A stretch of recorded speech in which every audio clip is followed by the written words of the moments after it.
Hi, everybody. I'm Jake Guidi here at the Sutter Creek Fire Museum, and I'm here with Chief Dominic from the Sutter Creek Fire Department. How you doing, Dom? Good. How you guys doing today? Doing great. Hey, so tell us this. What is this museum? I guess, give us a brief history of the museum. So what this museum is, it's basically Ed Arata, whose family's been involved with this Sutter Creek Fire Department for over 70 years, was the brainchild behind this. This station was built back in the 30s, and it was a small station at the time, but we had small pieces of equipment at that time. So he basically looked at, as our equipment got bigger, we couldn't use this building any longer, so we actually moved to a new station. And so this station was, what are we going to do with this thing? So he came up with the idea about making a museum out of it. So up until the 1960s, the firefighters actually built their own fire engines. They'd go buy rigs from the Dodge dealership, convert them from pickup trucks into fire engines, and then utilize them. We currently they built 3 fire engines. There's 2 of them the existing ones are still around. One's in Amateur City, one's in Fiddletown. And the third one, which was actually the original one, we lost track of. But Ed, a couple years ago, found some parts and pieces down in West Sac and decided to recreate the original engine. And that's what we started doing. Is that what we see out here? Yeah, so this right here is the chassis for our original 1920s Dodge fire engine. So this is a Dodge Brothers. This is basically about a 3 to 4 year piece. So we got parts from 1918s and 1922s or so. And basically our volunteers, Reed Sugar, excuse me, has been working on this project here for lately, doing the body work and everything else. And basically we're looking at probably about a 2-year project before it's done. It's about 2.5 years in right now. Mm-hmm. So probably about 4.5, 5 years before it's completed. And it's not going to be one of those pristine ones, all polished brass and everything else. It's going to be basically restored as it was, usable, drivable, and basically just to show the showcase of the Sutter Creek Fire District and the history that we had here. Fantastic. And so there's Gary also. And Gary, you've been helping restore this, right? Yeah, I've been working on it. I spent about 3 months sanding just the wooden spokes on the rims, and then they shellacked them and stuff, and they come out really nice. I wanted to show you that this is a picture that we have of the first fire truck, which was the 1927 Dodge Brothers truck. And as Dominic was talking about, we lost track of wherever that truck went in the day. But in the picture, you could see all of the mechanics in the area all got together and took this Dodge truck that they probably bought from the old dealership across the street and converted it into a fire truck to use at Sutter Creek.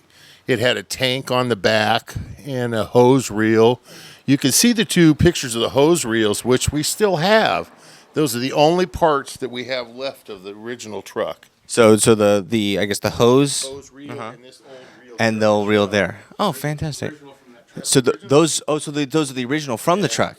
Unfortunately, that's all we've got left from that truck. So we're trying to recreate this fire truck, which is this 27 Dodge, from these pictures. Mm-hmm. And we're going to drive it in the parades and stuff. And what Ed does, he found these 2 trucks in Sacramento that were different parts and different array of repair, and we're trying to put it all back together. Now, finding old parts like this for these trucks has been really quite the project. Yeah, it's got to be rough, yeah. Yeah, it's been quite an ordeal, but we're getting there, and we've got quite a few things already. We have an extra engine, and we've got it all on display, so people can come and see what a mechanic shop used to look like in the late 30s. All right, so thanks, Gary. So we'll go ahead and move over to Dom here now, real quick. So with, I guess, tell us kind of like the start of the Sutter Creek Fire Department. So you said when was, I guess, it founded? So it was founded back in the 1850s, but it was actually formally organized in 1906. Back in 1906, they were trying to create a city of Sutter Creek, and it wasn't happening. So they finally created a fire district, the Sutter Creek Fire Protection District, in 1906. 6 years later, they were able to create the actual city of Sutter Creek. So we're unique in that in the city of Jackson, they have their city fire department. Ione has their city fire department. Plymouth has their city fire department. In Sutter Creek, we have actually fire protection district that covers the city. Oh. So we have our own board and everything that provides fire protection to the city of Sutter Creek and Amateur City. So that's how it started. We never had any horse-drawn equipment. We went from hand-drawn, so we had hand-drawn hose carts, we had hand-drawn ladder carts, and then we progressed to this vehicle was our first actually motorized vehicle for fighting fires. So what we did in here is we've had people from the community donate parts and pieces. As you can look back here, I'll turn this on real quick. Oh yeah, please do. So we have little parts and pieces that have been donated to us that basically back from the 1930s, 40s, 50s, different mechanical parts. You want to step on that real quick? Okay. So Oh wow, what is this? this is a drill. Oh, so like It's a drill press. yeah, like a drill press, yeah. So what it did is it's a motor that runs into, this is a wash machine gear reduction that runs the actual drill press. Oh wow, that's really cool. So a lot of things were actually handmade back then. They couldn't go afford to buy drill presses. They were expensive and things. So they would get parts and pieces and stuff and make them. So this one here, I believe, was potentially could have been just a hand cranked drill that they basically changed over to a mechanical drill. So switch out a handle for a motor then. Yes, exactly. So tell us now, what's the most interesting aspect of the museum of what you've got here? Truthfully, the most interesting aspect is the firefighters back then, how they were major portions of the community. They came together to fight fire. They came together to help their neighbors and everything else. All the prominent families, the Aradas, the Boitanas, the Onettos, the Larger-Messinos, Sraccos, all those were part of our history, and they're still here today. So it's really neat that what they did for our community, that what they handed off to us, was something that's very viable and that's very beneficial to our citizens. Fantastic. So do you have a favorite like old fire story or old anything like that to tell or that you can tell? Well, there's probably a lot of them we can't tell. I don't know if there's really a favorite one because they're all favorite, but I would say the most, to me, the best feeling in the fire service, story-wise, is when somebody calls us, not for a fire, not for a medical aid, but actually they need help with something. They've fallen down, a flagpole fell over, tree hit their house, things like that, where we can go out and really make a difference with our community. And it's our members who also live in the community helping other community members. And that's what a volunteer fire department is all about. It is about helping the community through times when there's other things that happen that are out of control, so that we come in and we deal with them. So I have many stories. I've been in the fire service now 38 years, and it's 38 years of love for me. I've always loved the fire service. To me, it's not a job. It's not a career. It's actually a calling. And someday I probably won't be a firefighter, but there'll probably be the day when I can't walk or in bedridden or whatever. So as long as the bell rings, I'm going to get up and respond to that. So it's the thing today. We have a lot of kids coming in the fire service. I call them my kids because most of them are younger than my kids. But we try to pass the knowledge and the experience that we've had from the old days into them today. And the fire service really hasn't changed a lot. Yes, we have a lot of computers and fancy rigs and everything, but it's still a hand in the dirt job. Basically it takes people going out there and dealing with situations and handling them going forward. So it's a really great profession, and we got a lot of kids going through this. Hopefully they basically get to the next step where they actually make a career out of it. And having this museum here is kind of showing, where we are and where we've been. Yeah, it's, history. That's the neat thing about history is we need to know history so we don't repeat the same mistakes. And all of us have in the fire service things that we did wrong, and luckily it didn't kill us. But we can tell the next person, hey, don't do that, because when I did it, I got lucky. And that's what we try to do is push forward, is that giving them experience, mentorship about this so they can make good decisions and hopefully not to have to learn them the hard way. As my dad always says, the college of hard knocks. So hopefully we teach them not to have to go through that process. They learn through our experiences and knowledge and everything else. So as part of this too, this is the mechanics portion of the fire. Yeah, I was going to ask you about this. So Ed Arada is one who is the instrumental in this. All the wood you see in here came from the sawmill over at the fairgrounds. Mm-hmm. So they milled all the wood, and that's where all that wood came from. And then Ed's one who made the lights and put all the little decorations and everything in here going forward. He made up all the signs that you see along the walls. A lot of them are past fire chiefs. Like this one is Shirley Clemens. He was very instrumental in building these things. He was the auto mechanic. He was a shop teacher.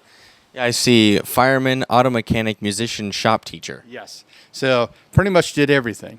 And all of them did that, so they would basically raise their families, take care of the families, and then on their free time, they would come down and build and make things for the fire department. And Ed's been very instrumental in different ones. Like here's Capanech. He is another one of the fire chiefs. Very much instrumental. Cap's garage is still located over here off Eureka Street. Oh, yeah. And that's what's his garage. This one over here is Ed Arada's dad, Albert Arada. So Adam, this one over here, Yeah, real quick. one here. And his family's been in Sutter Creek, I think, since the 1850s. They trace their history all the way back to. He actually started initially with the Jackson Fire Department. He was over there for some years before he moved over here to Sutter Creek and became part of the Sutter Creek Fire Department back in the 1950s. Oh, okay. So that's a picture of Ed and his father, right here at the bottom left. Yeah. Like it looks like they're machining a part. Yeah, I think that's him and his father way back in the day. I don't know what year that is, but not certain how old Ed is. He's not that old. But it's kind of neat to have that type of history and be able to. These type of pumps you can still see over there at Cap's garage. Yeah, right over there, right next to the foundry and stuff. Yeah. Right. So it's really cool to have that type of history and be able to show that still to people. I don't think many people realize what type of history is really here in Sutter Creek. That's why this has kind of been evolving the way it is. We really like to have people come over here and see this, actually experience what's going on here and what has happened in this town for many, many years. So it's really cool to be able to come over and see old stuff. And like Dominic said earlier, every single thing that's in here has been contributed by somebody in the community. We didn't go and buy any of this stuff. They, on their own, brought it all in here. It's really unique.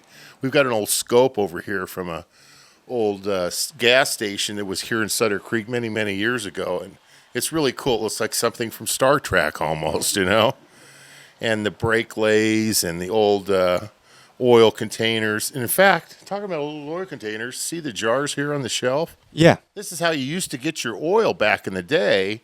In a glass jar, you would come from this tank and fill it up, and crank it and fill it up, and into this jar, and then you would pour it into your vehicle.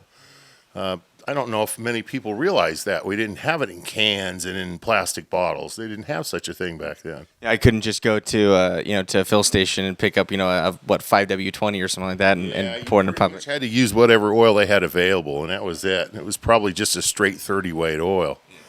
One of the tools I wanted to show you, just to not change the subject, but to show you, you probably won't even guess what this is. But we had somebody give this to us. You can take a better picture of it. It's a very unusual tool. Actually, Henry Ford invented this. And what this is, it goes on these tires on our truck here. It goes on these tires, and then you could take the metal ring off of the tires. You could crank it around and take this metal ring off and change the tire. Oh, so it's actually an old tire machine. Oh, so it's like an old inner tube kind of. We'll take the inner tube off. Yeah. Inner tube, but there's an inner ring. If you take these bolts off, then this tire comes off, and there's a big ring, just like a split rim tire. Okay. And then you have to take that ring off to get the tire off of the rim. Then if you didn't have one of these tools, you weren't going to get it off. But it's neat. People come and I show them that, and I go, "Can you guess what that thing is?" And nobody has guessed it yet. Yeah, no, I was going to guess some sort of jack or some kind of thing like that. It looks like that, doesn't it? But it's not.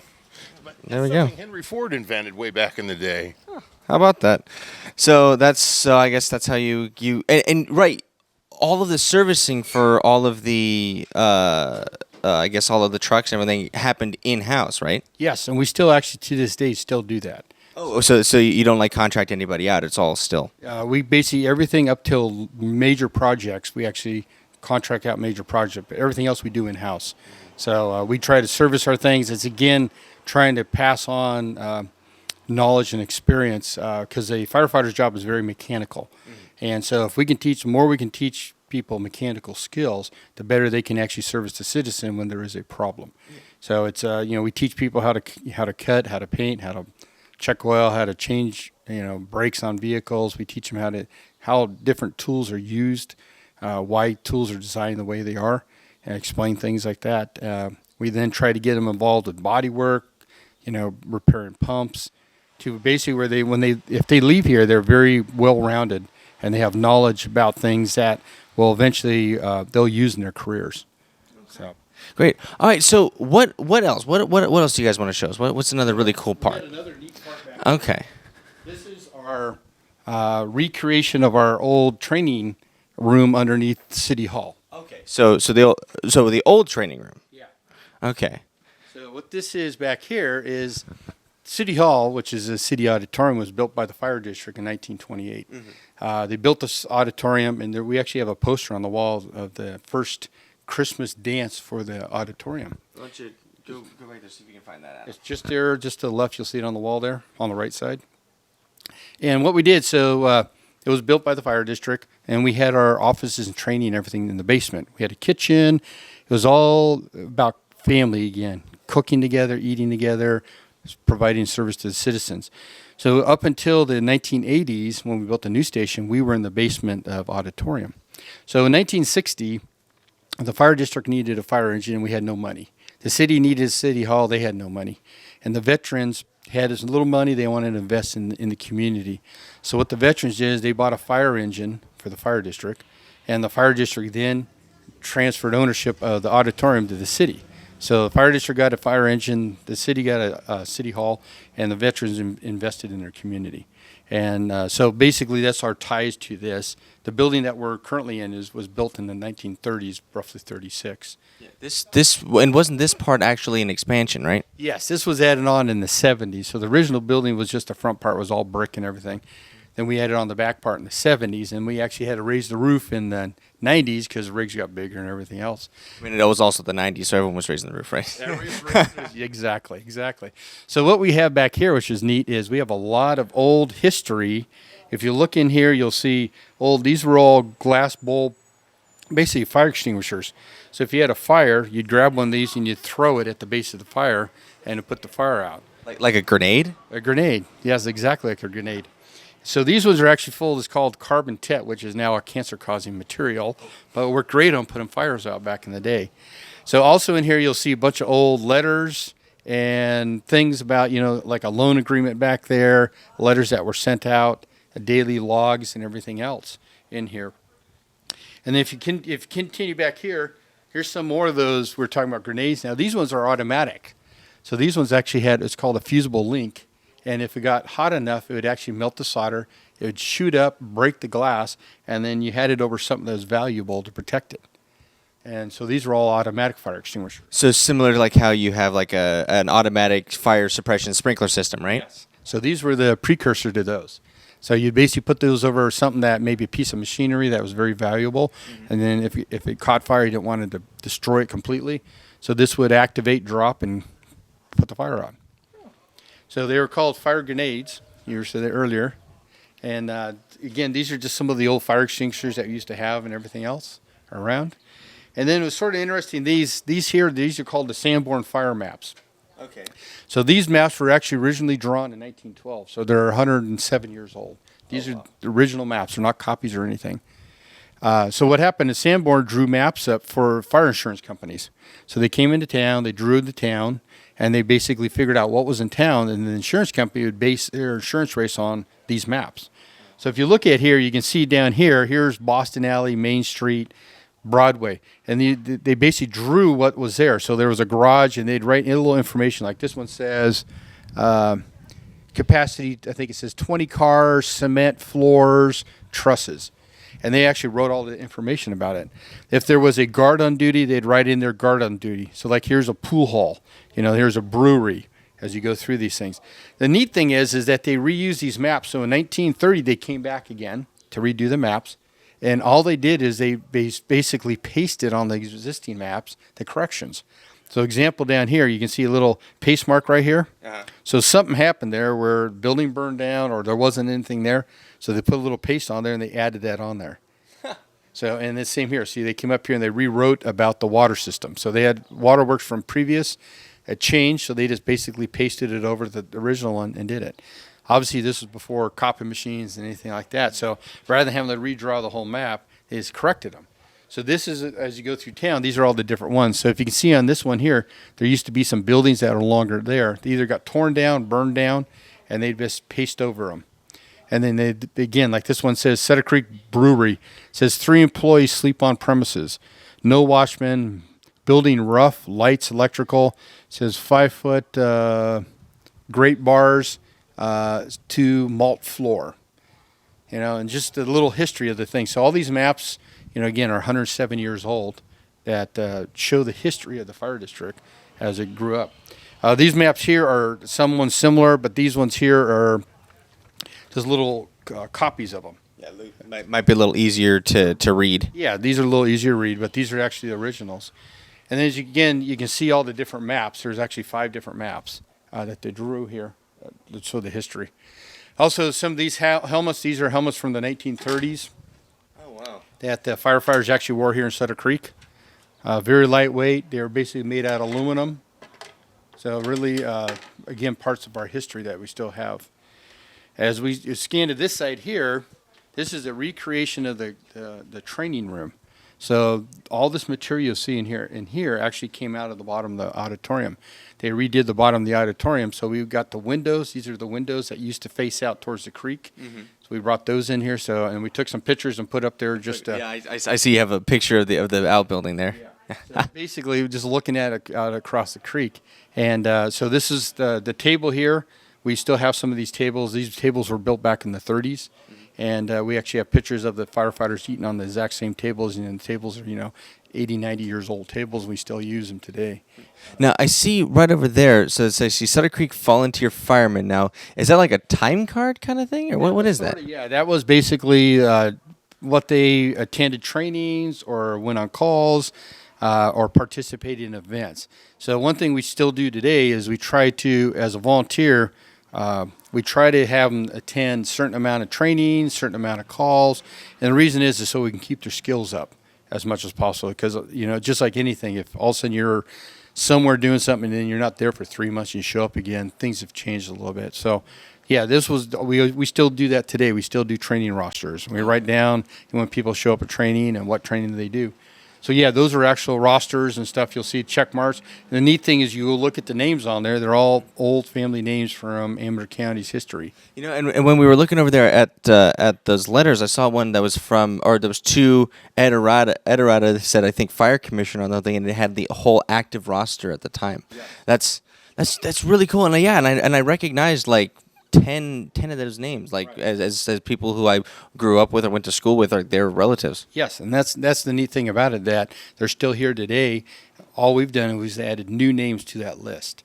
Mm-hmm. People that moved to community that joined in, and now they're volunteers, and their history is here today. And hopefully 30 or 40 years, we'll be looking at them saying, hey, those guys, the old timers, mm-hmm. We're here back in the 2019 and stuff like that. Mm-hmm. So this picture here, just if you want to, this is the 1939 Dodge that was built here. Mm-hmm. And that one's actually in our Amador City Museum. Okay. And it runs and everything. And we keep it in what's called is a restored state. So it's not polished up, but it runs. And it basically works and everything else. And we take it out for parades and things like that. So that was actually built by the Sutter Creek Fire District for the Amador City Fire District. And that truck currently has 1,200 miles on it. And the neat thing about it, we actually have the warranty from when it was bought, and the warranty was good for 2,500 miles. So we always thought it'd be neat to go to a Dodge dealership and say, hey, the thing has some brake problems, things like that. And it's under warranty. Can we get it fixed? It'd be a funny thing to do. But that would be amazing. It's amazing. So we have all the paperwork from that. So that's our 39 Dodge, and then we have the 34 Dodge, which is currently up in Fiddletown. It was given to Fiddletown back in the 60s for a fire engine for them. So, yeah, again, recreation, you already got the we got the flyer there, yeah. Flyer and stuff. The Calaveras Jazz Orchestra, the band. And they raffled off a Chevy Coach, as was the raffle prize. A whole car as a raffle prize. Yes. Man, I really wish that I was back then. I could get a whole car for a couple cents. These here are pictures. It's actually pretty cool. Bob Richards drew all these pictures, and it's basically a little bit of history. So if you look, it says fire at Old Eureka Mine, 1870s, and you try to recreate that in pictures. Citizens fire meeting tonight. As you go down to Main Street. Down here is another one, Sutter Creek Firehouse on Spanish Street. We used to have a fire station on Spanish Street. Basically, this is a letter, article from Amber Ledger in 1877, basically when we had a big fire in Sutter Creek. And Jackson came over, and everybody came over to help us fight the fires. So these are all drawn back basically about 15, 20 years ago. And he did a really good job sort of bringing out our history through pictures.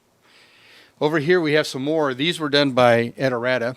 Okay. And what it is he went and got some history about the early fire companies, like from Jackson, Lancha Plana. Do you guys know where Lancha Plana is? Yeah, I do, yeah. Okay. So it's actually underneath Comanche today, but they actually had their own fire department back in the day. So it's interesting. Up on the top right of that one picture shows a John Rogers hand pumper. It was purchased by Volcano. So you look at Volcano today; it's just a little sleepy community, but it was a powerhouse back in the day. So they actually purchased that, and then they actually resold it to the city of Jackson in 1857 for their fire station. The next one just talks about some of the traditions of volunteers and everything else, from the East Coast.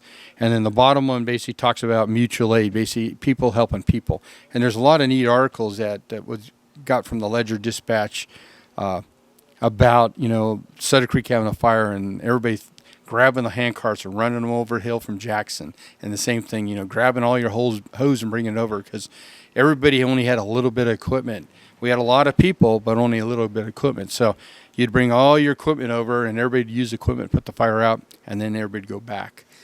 And just to kind of put that in perspective, it's like that was a long haul. Yeah. Like today it took Adam and I from Jackson 5 minutes to get all the 5 minutes to get over here. I mean, I would have suggested maybe an hour to get over. Well, it's anywhere from 20 to 30 minutes because you had to load the equipment up, and depending on how you got it over here, most cars back then were pretty slow, and going uphill were pretty slow.